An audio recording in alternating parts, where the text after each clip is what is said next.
gid sa Dios nga makagahom sa tanan pasayloon sa atong mga sala ug anong kita niya ngadto sa kinabuhing dayon. Amen.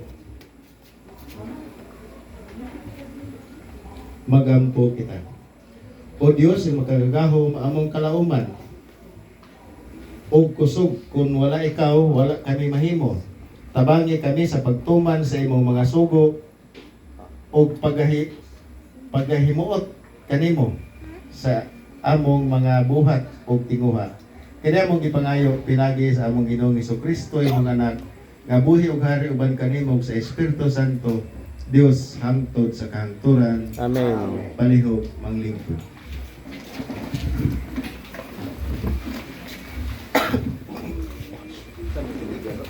Oh, okay. Yata nga.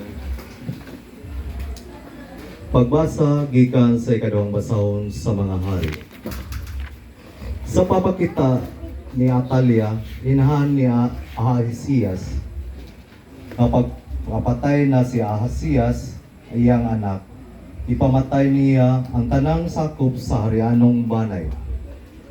Apan si Joas, usa sa mga anak ni Ahasias, giluwas ni Josiba nga iyaan sa bata nga gitaguan niya nga bata ug ang iyang yaya nga usa ka mga sikretong lawak sa templo. Busa wala maapil pagpatay ang bata. Sulod sa unom ka tuig itaguan ang bata uban ang iyang yaya didto sa templo sa Ginoo. Samtang mao'y nagmando sa nasod si Atalia ingon ang nga reyna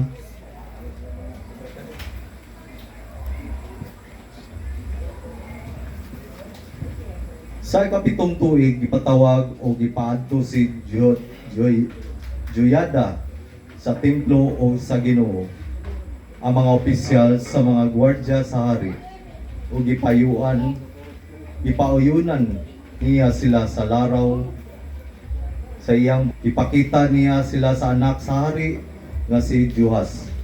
Ibuhat sa mga opisyal o gisugo niya Joada ang pari o nagdala o nagtagsa-tagsa kanila sa ilang mga tao o mga walay buhat sa adlawng ipapahulay.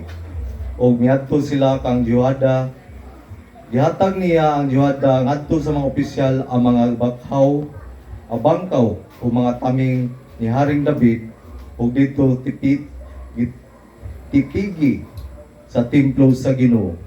Unya gipahiluna niya ang mga gwardya libot sa lakang bahin sa templo.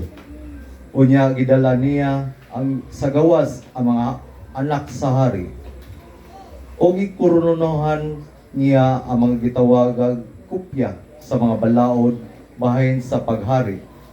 Unya iyang gihugan o gipaila nga hari na tapos niining namakpak sila og mingon mabuhi ang hari. Sa pagkabati ni Atalia sa banha sa mga gwardya o mga tao misulod siya sa templo.